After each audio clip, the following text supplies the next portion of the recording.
So hello friends, আসসালামু আলাইকুম। সকলে কেমন আছো? আশা করি ভালো আছো। আমিও ভালো আছি খুব। সো আমার শরীরটা ভীষণ খারাপ, দেখে বুঝতেই পারছো কেমন একটা হয়ে গেছে। সো আজকে গিয়েছিলাম আমার এক দিদির বাড়ি, আমার দিদির বান্ধবীর বাড়ি। যেহেতু আমার দিদি এক জায়গায় চলে যাচ্ছে, ব্যাঙ্গালোর যাচ্ছে আমার দিদি। এটাও দিদির মতনই খুব ভালোবাসে আমাদেরকে, ভীষণ। ওখানে গিয়েছিলাম, ওখানে কিছু খাওয়া দাওয়া ওখানে খাওয়া দাওয়া হয়েছিল, খাওয়া দাওয়া করেছিলাম। খাওয়া দাওয়া করে দিদি চলে যাচ্ছিলো, যেহেতু অনেক দিনের জন্য, অনেক দূরেও যাচ্ছে, ওই জন্য একটু গিয়েছিলাম অটোয় তুলে দিতে আর কি গিয়েছিলাম।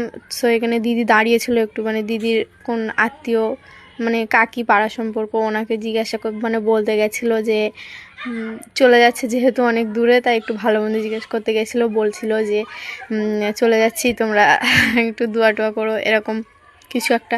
সো এখানে দিদিকে বলছিলাম, দিদি ক্যামেরার দিকে একটু হাই করো। দিদি দিদির বড়াব্বু চলে এসেছিলো, তাকেও একটু বলছিল, তাই আবার এখানে একটু চলে গেলে, তাই আবার হাই করলো। তারপরে করে এই দেখো, এই যে চলে যাচ্ছি আমরা। এখানে এই জায়গাটা আমাদের এখানেই।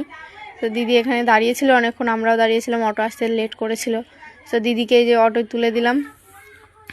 দিদি অটোয় উঠেও হাই করছিল, দেখো।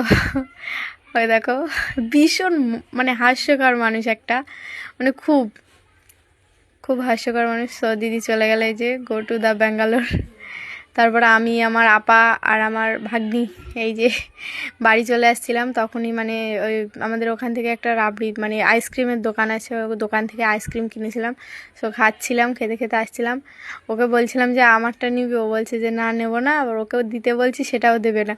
চালাক বান্দা হতে পারে, ছোটা ব্যাগ বড়া ধামাকা। তো ওরটা দিতে বলেছি বলে দৌড়ে পালাচ্ছে।